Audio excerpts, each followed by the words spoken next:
you for, that was on my list of things. Welcome everyone. This is the third session of the Developing Future Teachers 2.0. We're so pleased to see some familiar names. Thank you for joining us again. We really appreciate your participation. And we look forward to your questions and comments. My name is Pixita Del Prado Hill. I'm a faculty member in the Elementary Education, Literacy, and Educational Leadership Department. And I'm here because this project is co-sponsored between the Career Development Center, where Denise Harris is director, and the Professional Development Schools Consortium, or PDS, where I'm co-director. And so just a few norms. If you could please mute your video square and feel free to post questions in the chat. We are recording, so if you prefer not to have your image in the recording, you're welcome to stop the video. And we also recognize that there's a wide range of skills and knowledge participating in the session. So if this isn't meeting your needs, we understand if you leave. Certainly no problems there.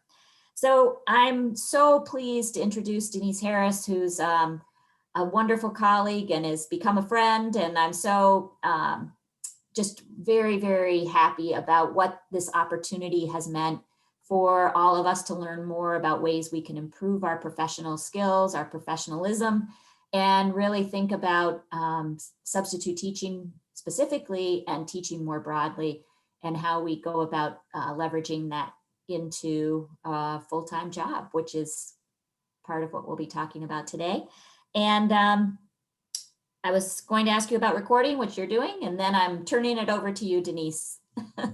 Excellent. Thank you so much. I'm excited to be back for our third and final Substitute Teacher Toolbox DeFT 2.0, our workshop series to really help and solidify some professional skills.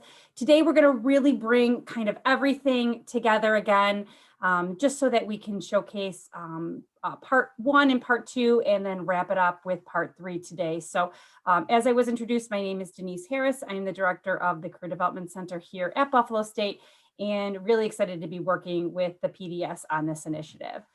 So just overall, an agenda for what we're going to be talking about today is bringing up and just highlighting some of the key points from session 1 and 2.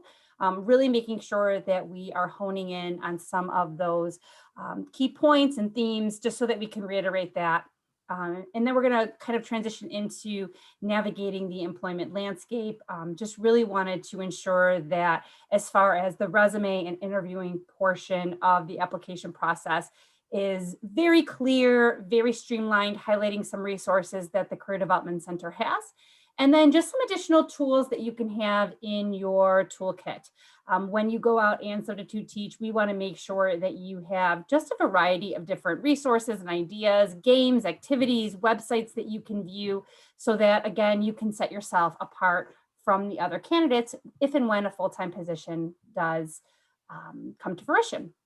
We will have some time for Q&A at the end. But of course, as you were instructed in the beginning, if you have any questions, you can go ahead and pop them right into the chat, or you can just raise your hand. And again, we will work to answer any of those questions. So some of the highlights from the past 2 sessions, from session 1, which was an overview, and then session 2, which we talked with our professional panel. I actually rewatched the professional advice, and I'm really glad I did, because some of the key points that really stood out to me, I wanted to just reiterate and ensure that we are highlighting in this workshop series.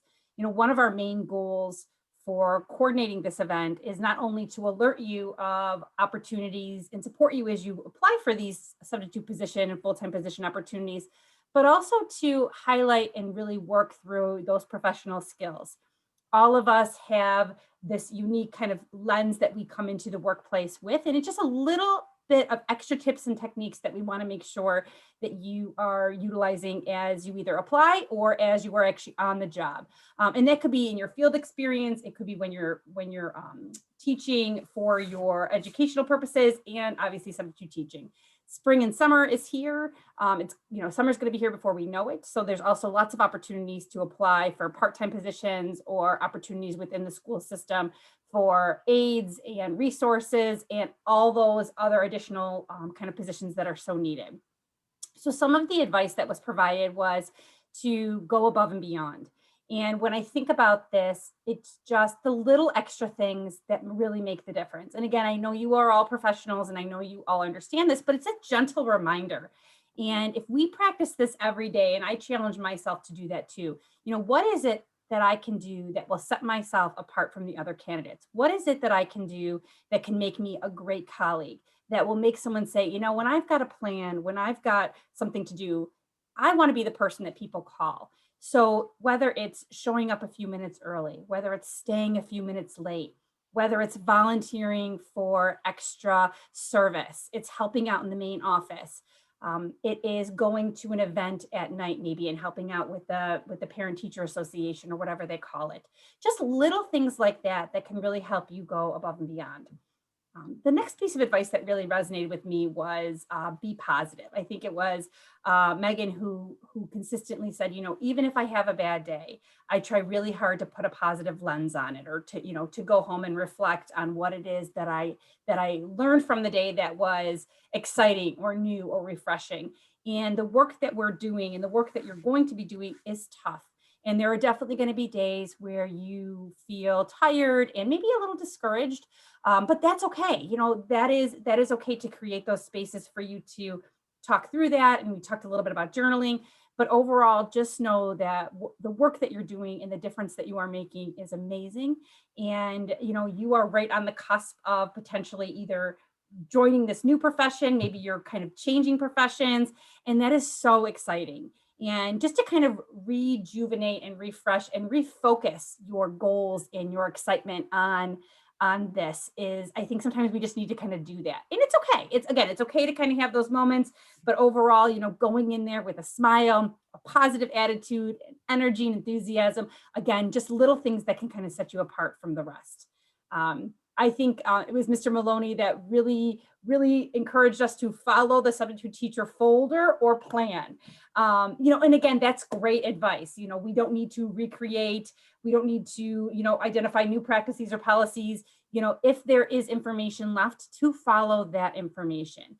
And again, I think that that's just a great advice, that we want to make sure that we are doing what the teacher wants and expects, and therefore then following through appropriately.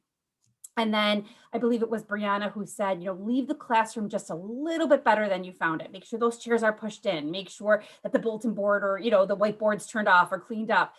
Again, even if you walk in and it's not that way, it's kind of maybe a little scattered.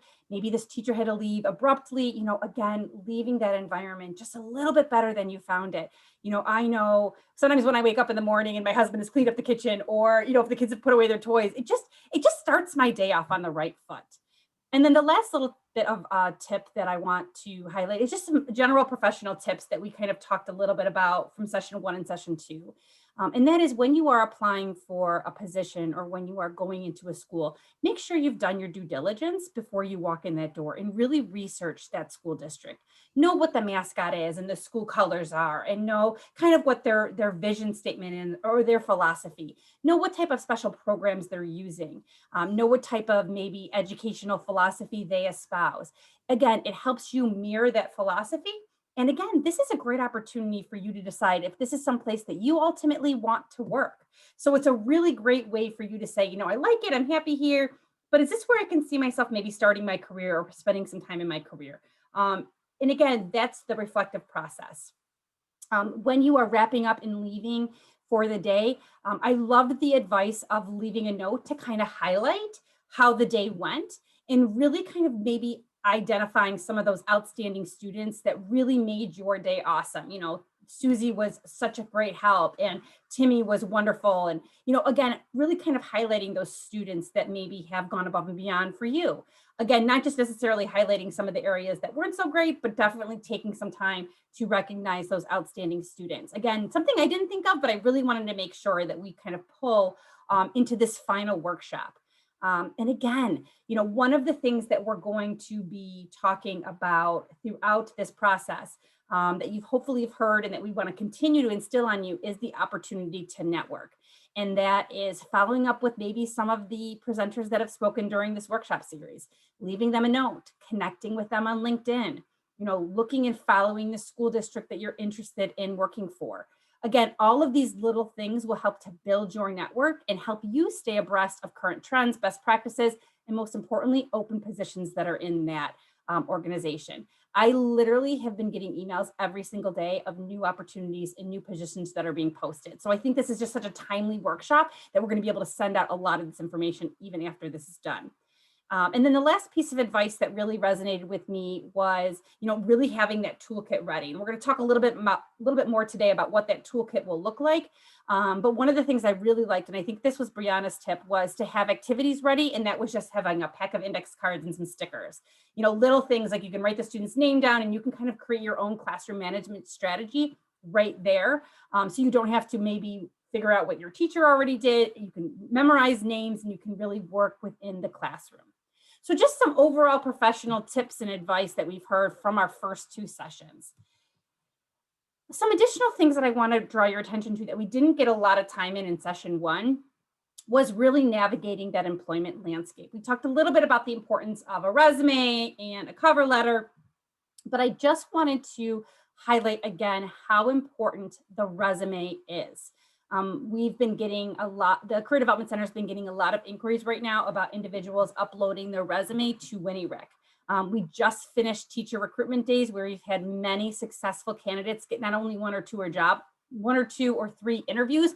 We had a couple of candidates get upwards of 11 interviews over the course of that day. So we know that that resume is really making a difference for these candidates. So I cannot stress enough how important it is to really make sure that your professional resume is strong. And where do you start with that? Couple tips and techniques. So what are the things that I'm looking on the sheet in front of you is, really highlighting and articulating your experiences. You don't just want to highlight your duties. You want to talk about accomplishments, your strengths, your successes, the skills that you've learned. And you want to highlight that very clear and you want to quantify that. I always like to kind of think of like the 4 C's. Clear, you want to make sure that your writing is extremely clear so that everyone understands. You want to use the language of your profession. So making sure that you're including words like, maybe it's a trauma-informed teaching strategy, or maybe it is, your differentiated learning structure or your modalities of teaching that you're utilizing, or different, you're using this reading workshop practice or this strategy, or you're doing this type of math manipulations. These are the things that you want to include in these documents. Again, if you saw it, if you observed it, if you were educated on it, these are great things to include in your resume. Also telling me how much and how many. That's the concrete. That's the second C that I really want to encourage you to include in your resume. You want to give that district some type of tangible evidence that you know what you're talking about, and telling me how much and how many. Just saying that you taught 6th grade or you substituted for 6th grade. That's great. But there may be 150 students that walked through your door during the course of that day. That's a lot of students, versus maybe if you were in a smaller classroom with just one, maybe the students didn't switch classes because it's a smaller school. So again, you just want to make sure that you are identifying what type of classroom it is, what type of instruction you're utilizing, what type of technology you're including. That's going to really add some value to your resume. Also, you want to make sure it's correct, making sure that all your I's are dotted, your T's are crossed, it's filed, not filled. Little things like that can really throw off a resume. And again, in isolation, a mistake or 2 may not get your resume thrown out of the pile, but you definitely want to make sure that any of those small mistakes are eliminated. And the last one is credit. You want to give yourself credit for each and everything that you've done. So again, this is where the journaling comes in. This is where reflecting on those student teaching experiences, your field experiences, maybe a part-time job or a job you've had over the summer where you're working with children or students, where you can articulate and highlight what you've done and giving yourself credit for all of those different experiences. So again, really making sure that you're highlighting that, you're starting each and every bulleted statement with a strong action verb, such as collaborated, individualized, designed, created. You're not going to see things like teach. I actually just edited a teacher candidate resume a couple days ago, and Again, very strong resume, but every bullet started with teach. And think about that, that gets kind of boring to read. So teach, instruct, motivated, oversaw, created, integrated, developed, those are all really wonderful and a robust vocabulary to kind of highlight your resume. Just some final tips for resume writing. You want to make sure that you're just using a plain Microsoft Word document. You're not using a template or a Google Doc that's already pre-created for you. You want to just open up a Microsoft Word document and start typing. You do not want to have anything that's already pre-created for you. The reason for that is they look like everybody else's. They are really hard to edit and add to as you advance and progress along your professional career. And again, a lot of times they're incorrect. Some of them have pictures on them, some of them have colors on them. And again, for the one person that thinks it's cute or fun, you've got a lot of other evaluators or recruiters or human resources individuals that are going to look at that and don't want any part of it. Keep it clear and concise, concrete, and to the point. The next thing we're going to highlight and just remind you all again is how important it is to practice the interview. If you've gone through the process of writing a great resume, writing a cover letter, applying to schools, and you start to get phone calls for either phone interviews or in-person interviews or virtual interviews, this is incredible. It is so, so exciting. And we know that our Buffalo State students do really, really well when they are given the opportunity to articulate their experiences in a face-to-face type of format. Face-to-face also can mean virtual. So we really want you to focus on two specific parts of the interview process. And if you remember in the session 1, I talked a little bit about the triangle and the star. And these are two techniques that I want to go in a little bit further in detail with you so that you can make sure that you're nailing these questions during an interview. And the very first question that I'm going to guarantee that someone asks you is, tell me about yourself. That is absolutely 100% going to be the first question. Or it's going to sound something like, tell me about yourself and what interests you in this position. Tell me about yourself and why do you want to work for this school district? But for the purpose of this workshop, we're really going to dive a little bit more deep into that tell me about yourself question. So that's why I want you to think of a triangle. I'm a very visual person, and this helps me identify and articulate exactly what I want the employer to know about you. Many people do not prepare for this question. In fact, they hate this question. They're like, oh, don't ask me this, Denise. I don't know what I'm going to say. I'm just going to wing it. No, we don't want to wing it. People don't understand that you actually have a lot of control over the interview. And I want you to think about the interview more like a structured conversation where you have full control over everything that comes out of your mouth. So if you have a question that you don't know or a question that's difficult, if you go through the tips and techniques that we're going to talk about next, I will guarantee you that you will probably be able to answer almost every question that they ask you. So think about the triangle when they ask you, tell me about yourself. Now, you've done your homework, you've done your due diligence, you know why you want to work for that school district. So what you want to do is you want to pick 3 unique characteristics or aspects about yourself and what you strategically want to articulate to that either superintendent or teacher or who's ever interviewing you.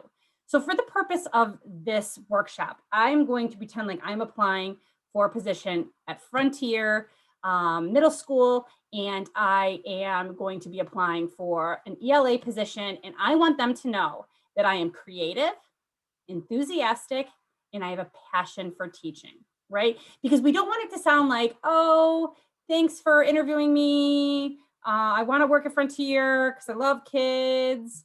And, I've wanted to be a teacher forever. And I live in Buffalo. And because that's what happens. People just start to have a laundry list of characteristics and they really don't know what to say. But because you've done your homework and because you know you really want to work for Frontier, and there's 3 unique aspects of your personality that you want those hiring managers to know about you, you can answer that question a little bit more strategically and really set the tone for this part of the interview. So instead, it's going to sound a little bit like this. Thank you so much for the opportunity to interview today at Frontier Middle. I am so extremely excited to be able to articulate my passion for students and my passion for teaching and really creating an inclusive and safe environment for my students. I think some of my unique characteristics is that I'm very creative. I love utilizing technology, but I also love face-to-face and in-person teaching where I can really make subjects come to life. For example, one of my favorite topics to teach is is curriculum and learning and reading as far as XYZ literature. Also, I'm very enthusiastic. I'm the first one there in the morning. I'm the last one to go home at night. I love working with students and I have a lot of energy. So I put a lot of thought and creativity into all of my lesson plans. So I'm really excited to be interviewing with you today. Again, just a little bit of information, a little bit of excitement, a little bit of passion that you can demonstrate to the hiring manager. Sets the tone for what you want that school district to know about you. If I was really going to, make sure that the answer was awesome, I would have some information about what that 6th grade curriculum, what they're going to be reading, what they're going to be learning in that classroom, and talk a little bit about how I would prepare for that and make that lesson unique and creative. So again, there's a lot of control that you have over that tell me about yourself question, because we know, and I promise you, you're going to be asked that. The next area I want you to highlight and be aware of is it's very rare that they're going to ask you questions like, tell me your strength or tell me your weakness.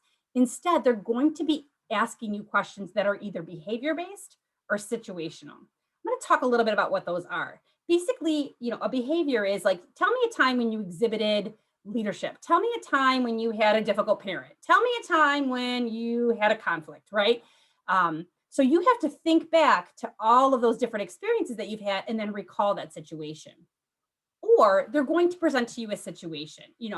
Timmy doesn't want to do his work. He's not engaged. What do you do, right? So then you have to kind of walk through those steps for that hiring manager. And that can be a little bit difficult to do if you're not used to answering either of those types of questions.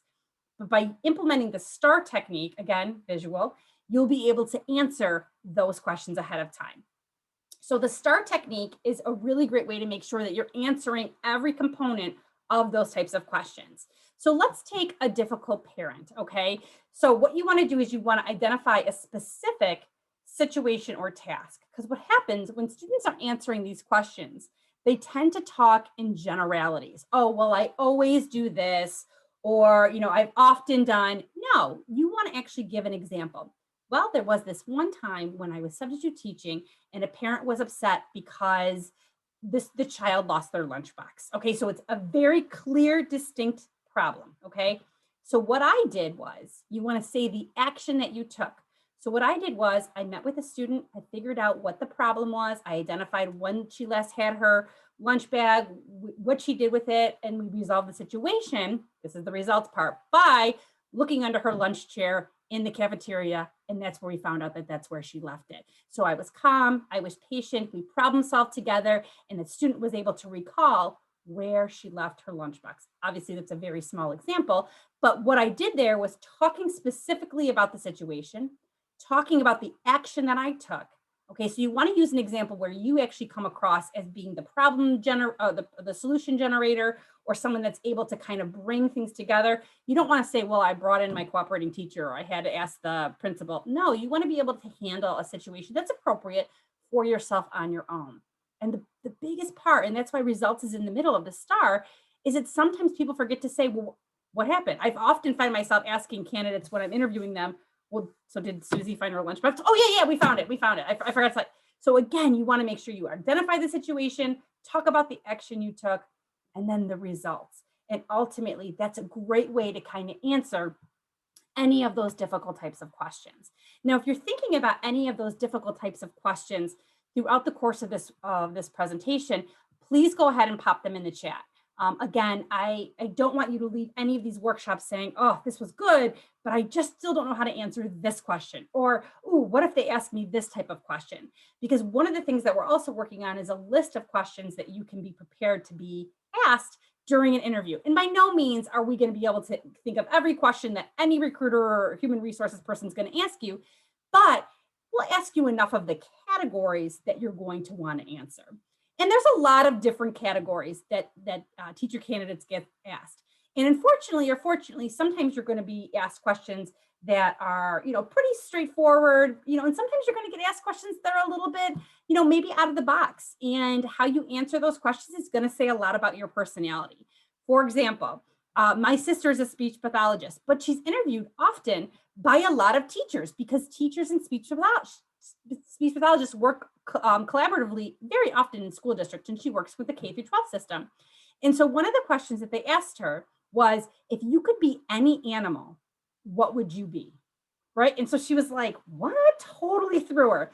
Now, as much as I love interviewing, believe it or not, she did not ask me for help for this interview. And does anyone have any idea, or pop it in the chat, what do you think she said? The question was, if you could be any animal, what would you be? Go ahead and pop in the chat what animal you think my sister picked. And I'm going to tell you, she answered this question incorrectly. Anyone have any ideas? Feel free to unmute yourself. Oh, okay. Thanks, Yeah. Ramona. Cat. Okay. Cat. Wow. Why are people so hating on cats today? Anything else besides a cat? A dog? You guys are all in the same mind frame. I love it. So no, she didn't say cat or dog. She said unicorn. What's wrong with that answer? If you could be any animal you could be. And she says a unicorn. Can anyone identify why that would be an incorrect answer? Needless to say, she didn't get this job. But she did get the next one because I coached her on the right thing to say. Anyone have any ideas? Again, you could pop it in the chat, or you can't because it's mythical. Right, because it doesn't exist, right? It's not a real animal. So what are we seeing in the chat? Sorry, I had a question too. I was asked a very broad question about re-engagement and I froze. The panel didn't give any specific situations. What do you do when they aren't specific? It's not a real animal. So we're going to pause for that question and debrief that in a second, but that's an awesome question. So yes, it's not a real animal. It doesn't exist. It's a mythical creature. So when someone asks you a question that may seem a little off, right? And that's not the typical tell me your strengths or a situation or behavior based. What they're really looking for is for you to kind of talk through and identify what you're like, maybe inside the classroom, outside of the classroom. It's really kind of a get to know you type of question. Also, a lot of times recruiters will ask people these types of questions just to see how you respond. Are you going to be like, that's weird, I don't like that question? Or are you going to say, that's a great question? So let me tell you how I answer this question when I'm ever asked. And I've been asked multiple times. I've been asked, if I could be on a deserted island, what would I bring with me? Do I like Starbucks or Dunkin' Donuts? What kind of animal? Again, it's all in the same bucket of questions. So I always say I would be a zebra because zebras are unique animals. Every single one of them has a different pattern, just like human beings with their own DNA or their own fingerprints. Zebras are really good independently. They are thoughtful, they're intelligent, but they also work really well collaboratively and in a team. And those are the two skills that I can bring to this organization. So what I'm doing is I'm describing the animal as I'm describing myself and mirroring characteristics that would not only be true for a zebra, but would also be true for me.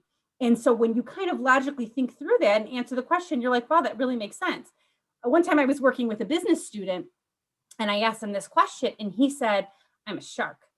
And at first I was like, oh, but then he said, and he started to process through, I'm very competitive, I'm very assertive, and I always get the sales. And the way he kind of framed it really mirrored the mission and the vision of what the company was looking for.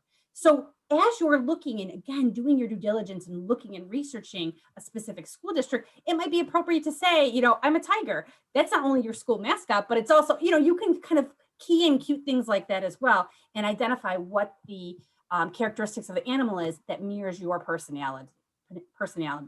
So Tracy, I'm going to go back to your question. And you said they were asked a very broad question about re-engagement. So it sounds like maybe the student wasn't actively engaged. How do you re-engage? And you froze. Freezing is a very, very common natural response to interviewing. It happens to everybody. So there's a couple different tricks that I'm going to share with you today if you feel yourself freezing or completely blanking and not having the answer. So here's a couple tricks. The first one is ask them to restate the question. That's a really great question. I'm sorry, can you restate that for me? Or you can say, wow, that's a really great question. Let me think about that for a second. Even by just saying those words and allowing yourself an opportunity to think and collect your thoughts, oftentimes that will help you kind of have those couple of seconds to refocus, re-engage yourself, and answer the questions. Now, if those two things don't work, the other thing I'm going to ask you to do is I'm going to ask you to think about your bubble sheet. Now, this is something that we just briefly talked about in session 1 and something that I really, really wanted to make sure that we highlighted in this last session. Your bubble sheet has 6 strengths that you've already pre-thought about, identified, and articulated on this sheet. Not only do you have 6 strengths of yourself as far as the teaching profession is concerned, meaning, I'm a great crafter, but I'm not necessarily going to highlight that on my strengths worksheet because that doesn't really have a lot to do with teaching, but instead I'm going to write that I'm creative because I can do certain, I can bring my arts and crafts into the classroom in this capacity or in this way. But I also asked you to write down a specific or unique example of how you have that strength. So not only do you have 6 strengths, but you also have 6 experiences. So when they ask you a question like, tell me about re-engagement, you can think back to your bubble sheet and say, oh, you know what? There was that one time that because I'm so creative, I was able to introduce this lesson and I saw that Timmy wasn't engaged. So I was able to create or manipulate or introduce an additional component that then got him to re-engage because I am so creative, because I am an inclusive educator. I was able to change the example to include it so that it connected with Timmy. And that is how I re-engage students. So by doing this work ahead of time, I will literally guarantee you that you might not answer the question amazing. You might not answer the question like, oh, totally, completely, answer that better than anybody, but you will at least have some understanding and some connection to the work you've already done ahead of time. And it will be thoughtful and it will connect and it will be authentic to who you are. People want to hire people that are authentic, that are passionate about working with children and students, that are going to make a unique difference and that want to be there. I have hired people because of that reason, because I can train them on other things. But when that comes through, that is so absolutely important and imperative. And that, ladies and gentlemen, comes through. So again, a couple things. If you feel yourself freezing, I always want you to have also a glass of water.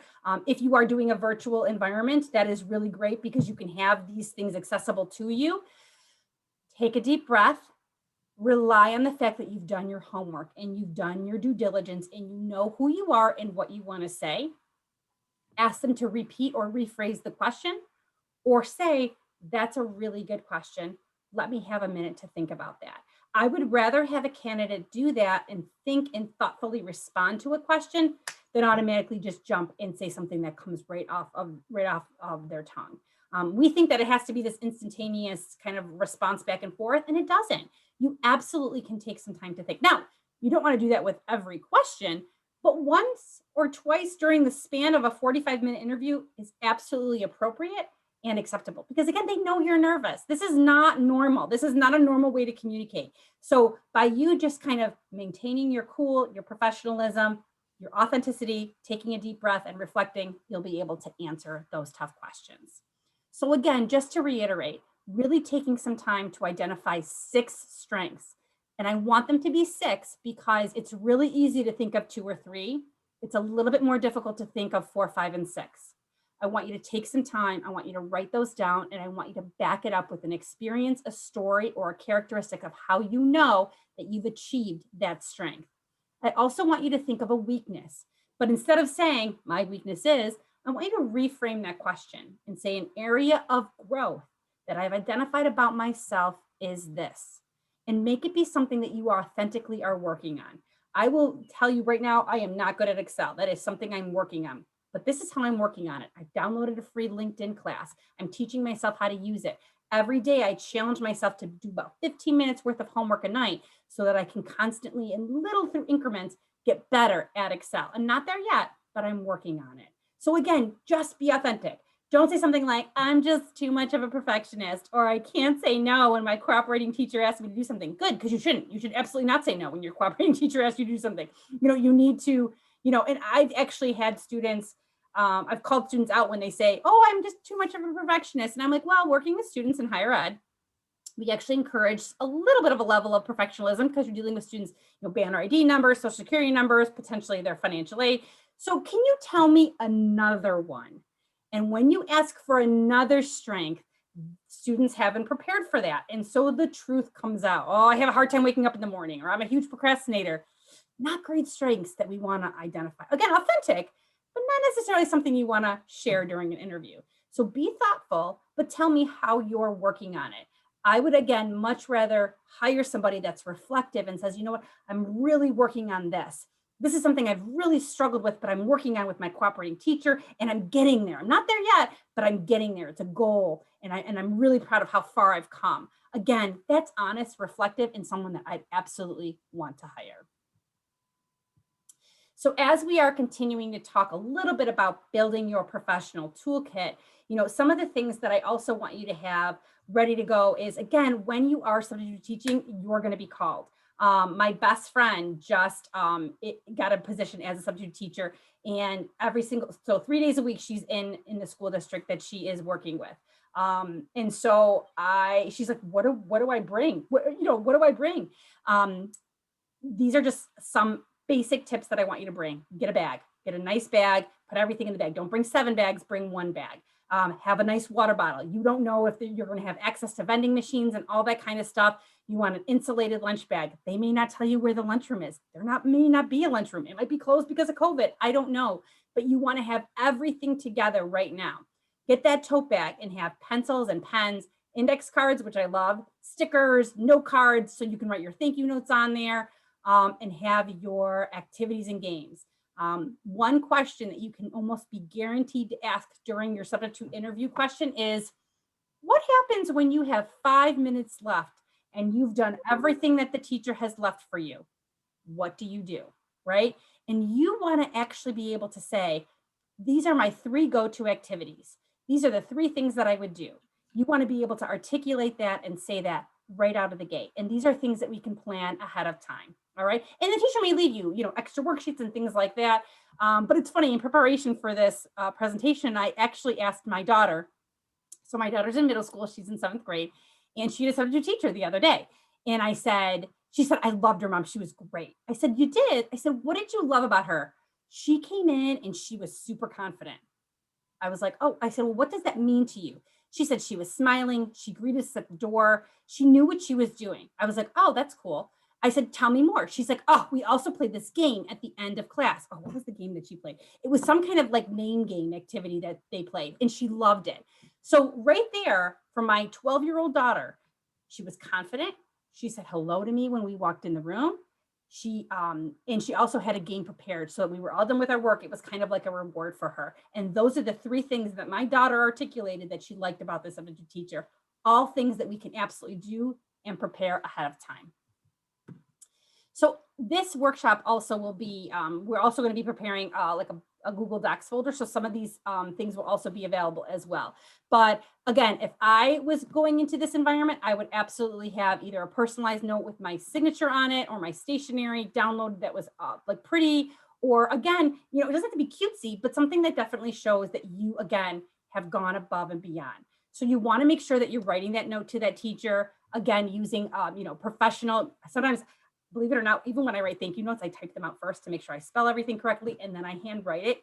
That's just my process because I want to make sure that I'm not like messing up or I'm writing exactly what I want to say ahead of time. I really liked this example, and I'll move my thing out of the way. So that this was something that I found off of, I think it was Pinterest, believe it or not, but it was basically like, oh, while you were out, this was the date. It says absent students, super students, students that need reminders, and then class notes. So again, just little things that you can either create yourself or that you can, obviously borrow off the internet. There's a lot of different resources like this as well, but again, highlighting your name and again, having that nice list right in front so that the teacher can identify what you did, what you got to, what you didn't get to, and again, highlighting those super students.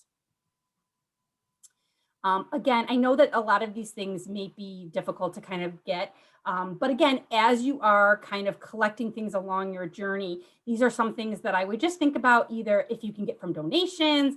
I live in a development in Lakeview, and I can tell you how many times people are like, there's free books on my porch, or I've got a bunch of stickers because I don't need any more. And, these are things that you can start to collect now. I don't want you to run out and have to buy these things now, but these are all things that you can start to get.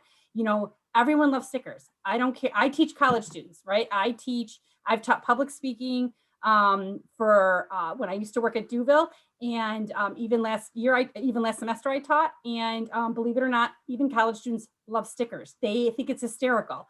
So it doesn't matter what age you are, but any type of reward system. I'm not a big advocate of giving candy just because I've had so many of my kids' friends have allergies. So I like to give like little incentives or awards or prizes, things like that. That's just my own personal preference when I'm working with students. And again, I work with college students, but still little things like this really make a difference. And again, having them in your teacher tote bag. This was another resource that I found online in preparing for this presentation, as far as, you know, even kind of downloading your own sample seating chart so that you can, again, start to memorize and know students' names. I cannot tell you how important it is for students to feel like you know their names and to pronounce them correctly. It takes 2 minutes. What I usually do whenever I'm introducing myself to a class that's my class, or if I'm coming in just for the day, is I'll write the name phonetically, or I'll ask the student to say it again so that I can mirror them and say it appropriately. Again, I think that that's just a basic kind of experience of inclusion and ability to welcome students and make them feel comfortable when you know their name and you remember their name. And again, it's hard, again, going back to my middle school example, it's hard when you have over 150 kids and you're not going to be able to memorize every student's name. But I think an absolute good faith effort, you will absolutely be able to do that. Mnemonic devices, writing it down, and kind of tallying who says what will kind of help you as you navigate that. I also wanted to share with you some icebreakers that I have used in the past and that other teachers have shared with me. One of my good friends is a principal in a Buffalo Public School, and we're taking a doctoral class together. And last night he was actually sharing with me, I was telling him I was doing this presentation for substitute teachers, and he says, oh, don't forget to do this activity. And so I wanted to make sure that I included this in our presentation. So the name game, we talked a little bit about that during the last session, and that's where you can say something like delightful Denise. You can say use an adjective. You could even create it so that there is an educational component if you're learning about adjectives that day. Or as Mr. Maloney said, you could do like dinosaur Denise, where you connect an animal with the first letter of your name. I always have a ball in my bag whenever I teach or whenever I go into any classroom, and I play pass the ball, where you have the students stand in a circle, or you can have them sit on your desks. Again, probably not super COVID friendly right now, but eventually when it ends, you have the student take the ball, pass it to a student, say their name, have that ball get passed to every single student at least once, and then you time them to see if they can do it faster. All of a sudden, you have the students that are not all engaged get engaged, and they have fun with it. It's kind of like, it's actually a leadership game where you can see if they can then try. The goal is to actually have them rearrange their chair or rearrange their body so that they can just literally pass the ball down rather than throwing it to them. So seeing if they can kind of creatively work through that. 2 truths and a lie. You can even simplify this as 1 truth and 1 lie, and then the students or the class have to guess. Put a finger down. This is something that's very popular on TikTok right now. And I actually did this with resident assistants when I was doing a workshop for them. So you have them hold up 10 fingers and you say, put a finger down if you've ever had spaghetti. Put a finger down if you love math. Put a finger, and you have like a 10 questions that you ask them. And again, it just kind of shows, and then they can look around and see like who feels that way or who doesn't. You can also have that be topic related to what you're learning. So put a finger down if you know who the 10th president is. So things like that could also be educational. The name tag or plate art. These are all things that I just have usually lying around my house. So name tags, sticky tags, or labels that you can put on students. And plate art is literally just like creating a plate and like dividing it into subcategories, and you can have them write different things about themselves, creating like a name crest so they can identify like 3 parts of, Denise Harris. I love, my family, I love sports, and I also love, learning or reading.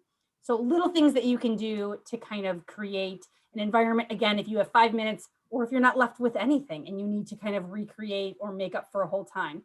And then pick some candy. Again, I'm not a huge fan of candy, but if I'm going to use candy, I'm going to use wrapped candy, and I'm going to pass the bag around and tell students to grab some. And then each color candy that they pick out is going to be associated with a question.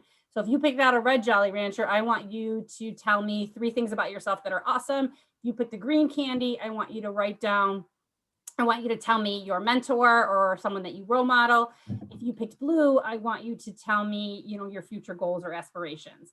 So again, these are all things you can have ahead of time. I usually have I have these things on my planner for when I'm going into my classroom. And again, I know I work with college students, it's different, but still those last 5 minutes can be very long if you don't have things planned. And then just some other 5-minute activities that I wanted to share with you as we kind of wrap up. We can always play literally a 5-minute game where you want them to name 5 authors, 5 books, 5 movies, and you can kind of just give them a list and watch them write things down. And then share, you can partner share, you can share in a small group, you can share with the whole class, but these are great little activities that you can do. Other activities, obviously independent reading, that's a given. I don't think that's super creative when you're on an interview, but still it's showing that, especially if you're teaching ELA, that's a great way to do. I also just wanted to list a bunch of online resources, especially because we don't really know what the world is going to look like. I mean, we know we're going back to school, but we don't really know what. So I just wanted to let you know that there are some online resources for you. Please check with your school though, because some schools will not allow you to use resources outside. But again, if you are, or if you're doing a virtual, or if your school district approves some of these, a lot of times, you just have to get approval, or you just want to make sure first. There is someone I follow on TikTok. It's at Digital Resources for Teacher. She's great. She posts a lot of really cool, fun activities that I've learned and adapted for college students that you can then adapt for kindergarten through 12th grade. Kahoot. Kahoot's great. You probably play Kahoot in some of your classes. Lookit is just like that, only it's a little bit more for kids. DrawWiz is awesome. It's like an online Pictionary game. So again, these are all things that you can have online, or you can actually create your own, just having like an online whiteboard as well. But it's another fun way to do that. Boggle is great, again, for my ELA instructors, like anything that you can do to kind of get them thinking about words and writing and all that kind of good stuff. Brightful.me, and I checked all these out to make sure that they actually are legit first as well. So I just wanted to let you all know that some of them that they were recommending didn't really work well. My favorite was actually Online Categories. That looks like this. It's really fun. This is just literally what the website looks like. You can actually have a timer. You can pause the timer. You can rotate the different letters, and they'll give you a bunch of different categories. So the way Categories works is you say basically the letters B, you need to write down an insect, a furniture, an item you would take on a trip, a zoo, and again, types of drink, menu items, again, super rated G, good for anyone from K through 12 and up. And Categories is a really fun game, gets them thinking, and again, connects with probably something that you're working with in the school. My friend that I was talking about yesterday, who's a Buffalo Public School principal, recommended Jamboard and Flipgrid. He actually made us record our own on, I think it was Jamboard, which was hysterical. We all had to create our own. I'm sorry, it was on Flipgrid, which was hysterical. And then I just learned of the Z-Space Labs. This is actually something that the Buffalo Public Schools has. And it's basically a virtual kind of dissecting, and you can create, they showed us if you could take apart a butterfly or dissect it's the coolest thing ever for this. So again, just kind of learning and utilizing the technologies within your school district that's appropriate, and having these tools accessible for you. So that, ladies and gentlemen, is my presentation in a nutshell, kind of rounding out our substitute teacher toolkits. We've got about 10 minutes left. I wanted to open it up for any questions, concerns, issues, anything that you may be like, oh, Denise, thank you, but I'm worried about this or worried about that, or how can I do this? And anything that we've talked about over the last 3 sessions is fair game. If you have questions about LinkedIn or networking or cover letter writing or resumes or any of the advice that was given, please, please, please let me know what questions you have for me.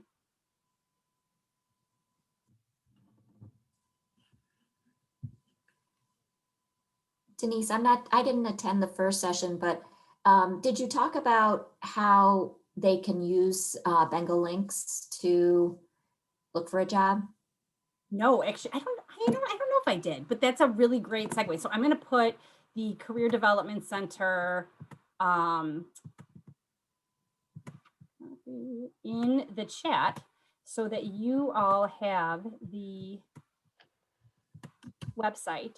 So we have an online platform called Bangalink, and Bangalink is an amazing opportunity because what we've done is we've taken all of the different job opportunities that are sent to us. And literally yesterday alone, I received five job postings everywhere, anything from a bus driver to a full-time, they were looking for 6 K through 5 full-time staffing positions, full-time teaching positions right now. And so what happens is we take these positions and we screen them. So we make sure that they're true, reliable, because sometimes what happens is you find a job on Craigslist or Facebook or any of those online, no one's monitoring those websites. No one's monitoring that information. And so sometimes if it sounds too good to be true, it may be. So what we've done in the Career Development Center is we look and we make sure that there's an appropriate hiring manager there. We make sure that there's a website associated with these job opportunities. It's a little bit easier for school districts because we know that, Clarence School District, but still we want to make sure that we're doing our due diligence. So then what we do is we upload them into Bangalink. And Bangalink is an online job searching resource. It is just for current students and our alums, and it is free for the rest of your life. So even if you graduate 5 years from now, 10 years from now, and you want a job search, you can always go into Bangalink. So you already have an account pre-made for you. You can just go in, log in, create a username and an ID, and you can search the jobs. These often are also going to be jobs that are posted on Winnie Rick, but as we talked a little bit about before, Winnie Rick can be a little bit confusing. So sometimes the Bangalink, it's just a little bit of a cleaner, streamlined resource to utilize. But both of those websites, I would absolutely encourage you to check. Bangalink, let's say you want to be a teacher, but maybe you want to explore like other opportunities in teaching. For example, the Buffalo Zoo just posted 2 positions, or is posting 2 positions with us right now. There's a lot of educational components, but you're not necessarily teaching. You're working with parents, you're working with families, you're writing curriculum. That's amazing for people that want to teach, but don't want to necessarily be in a classroom. So we have a lot of opportunities like that as well. You can upload your resume, and you can also upload your resume to one of our resume writing books. And that means employers can actually find you through the resume books. So you can actually upload it and not have to worry about it. They can actually find you and then connect with you. So again, just a little bit of another resource for you as you're job searching and navigating this employment landscape. Thank you.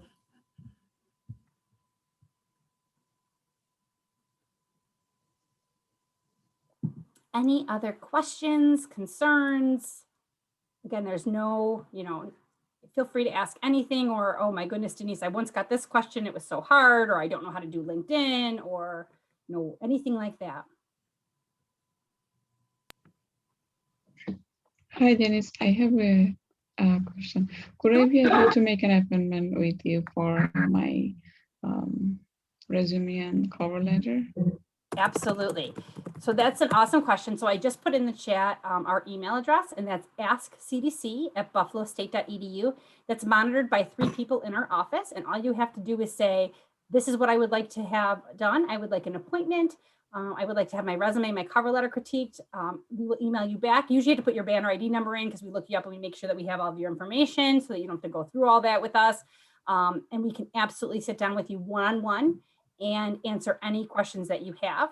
We also have Zoom drop-in hours on Tuesdays and Fridays. So Tuesdays, it's 2 to 4. On Fridays, it's 1 to 3, and you don't have to make an appointment. You can just literally click the link that's right on the CDC website, and you can pop in. So if you've got just a quick question, or maybe you have a break from work, or you need your resume critiqued super quickly, we absolutely offer that service as well. We're really trying to make it as simple as possible to meet with us in the Career Center and have these documents reviewed, because we know, especially with what's going on in the world right now, and a lot of the networking events have kind of been put on hold or canceled, we know how important these documents are. Great question. Denise, oh, sorry. A question came to me directly. What do you do if you don't hear back from an interview when they said they would contact you the following day? That's a great question. Yeah. So the first thing I want you to do is I want you just to be patient, because sometimes they may say, oh, we're finalizing interviews today and we'll contact candidates tomorrow. And then something happens, or 5 people call out sick. So just because you don't hear anything, I don't want you to lose hope. Okay. So that's the first thing. We have to be patient. Now, if a couple days go by and you're still not hearing anything, let's say they let you know by Monday and now it's Friday, you absolutely can send an email to the hiring manager or to someone that you've been in contact with. hello, just wanted to let you know again how interested I am in this position. Excited to hear back from you. Hope all is well. If you need any additional information from me, please let me know. This is how you can reach me. And then you let it go. So you really want to follow up once. After that, if you haven't heard, just gently remind them. And then if they want to connect with you, they will then reach out to you. I know it's hard, but sometimes literally they just get busy, and sometimes they moved on to another candidate and maybe they've offered that candidate that position, but that doesn't mean that you have to lose hope, because that person may be applying for multiple jobs and they may say no thank you to this place, and then they offer it to the next candidate. I don't care if you're number 15th on the list, right? Sometimes things happen for a reason. And again, there's a lot of moving parts to these. So be patient, follow up once. And then if you don't hear anything, I always like to have multiple kind of applications and opportunities out there. So don't kind of put all your eggs in one basket. Really try to diversify your experiences, applying to multiple school districts, multiple positions.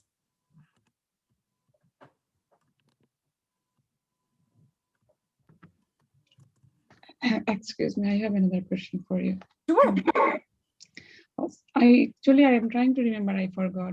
I saw some questions list, but I forgot. Maybe in your interview seminar, right? But I forgot where I saw. Do you have that questions?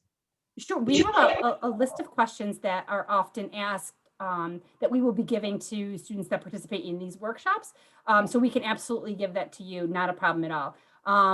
And again, one of the other things that I would encourage you to do is when you start to get interviews, let us know, because we can also work with you directly, so we can show you how to research the school district, highlight certain attributes of that school district in your answers as well. But the very first thing I'm going to ask you is, do you have your bubble sheet with you? Have you thought about strengths and weaknesses? Those are the things that I'm going to ask you to do ahead of time so that we can make the most use of our time together. But yeah, absolutely. A list of questions we can absolutely get for you. We also have a lot of samples of resumes and questions on the CDC website. The CDC website has a lot of information on it, which can be overwhelming. But when you have a couple minutes on a Saturday morning and before you have to be somewhere, start to go through those resources and see, what you can pull out, because a lot of those questions are going to be there, and then start to kind of draft some answers. Don't memorize the answers, but just start to write down a couple ideas or stories that you want to share with the employer.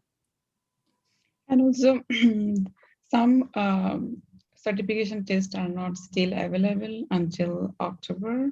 So I saw that we can apply for the COVID-19 emergency certificate, right? Even though we could not take the test before September. I'm going to defer to Dixie on that one. I think that's correct, but I just want to make sure.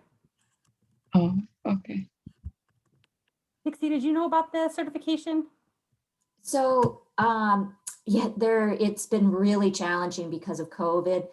There haven't been a lot of seats available to take the test. So try to get your name on a list as soon as you possibly can for the exams that you are required to take. But we are hearing that districts are making emergency hires. The person to talk to about any certification questions is Patty Recchio, who's the certification director at Buffalo State. And she's really responsive to email. I'll put her email in the chat. And so those questions can definitely be shared with her there. Absolutely. Awesome. Yeah. And I want to echo that. She's been phenomenal. I've had even a few questions that have come through to us, and she's literally emailed me back within, I don't even think the hour. It was even sooner than that. But again, it's better to ask than to not ask, because things are changing so quickly, and everyone here is here to help and support you through this process. One other thing I wanted to say about this particular session, the 3 sessions, is that if you've participated in all 3, then we'll be in touch with you to send a certificate of participation that you can include in your portfolio. And we'll give you the access to the resources that have been prepared for this session, or the 3 sessions. And also we encourage you to list this on your resume. Is that right, Denise, that Absolutely. people have participated in this? Okay. And so this is one more thing for another line on that resume that talks about you going above and beyond because you've participated in professional development. The other thing is if you have attended 2 of the sessions, but not 1, or one of the sessions and not all the other two, they're all available at the website where you registered for this session, and you can watch them asynchronously. So you have to register. And so we'll have your name once you've finished doing that asynchronous viewing, and we'll still send you the certificate. And if you have friends who want to do this and they haven't been able to attend the synchronous, the same goes. If they look at all three asynchronously, they'll still get the certificate and the materials. Thank you for the comment from Brandy about recommending that you check every day for openings for the exams. So sometimes things open, people cancel, and you may be able to find a spot. It's kind of like the vaccination process. You never know, but the sooner you can get those exams taken care of, the better. We do recommend highly that you prepare for those exams. They're expensive and it is hard to get a seat. So please make sure that you go to the, there's a website where you're registering for those exams. There's preparation guides and practice exams that we very much recommend that you use to be ready. Anything else, Denise? I think we're good. Thank you so much, everybody, for participating, and thank you for this opportunity. And we look forward to sending out those certificates and giving those information out. So thanks. Yeah, have a good luck. We really are pulling for you and excited to hear about your successes. And if there's anything we can do, feel free to reach out to us.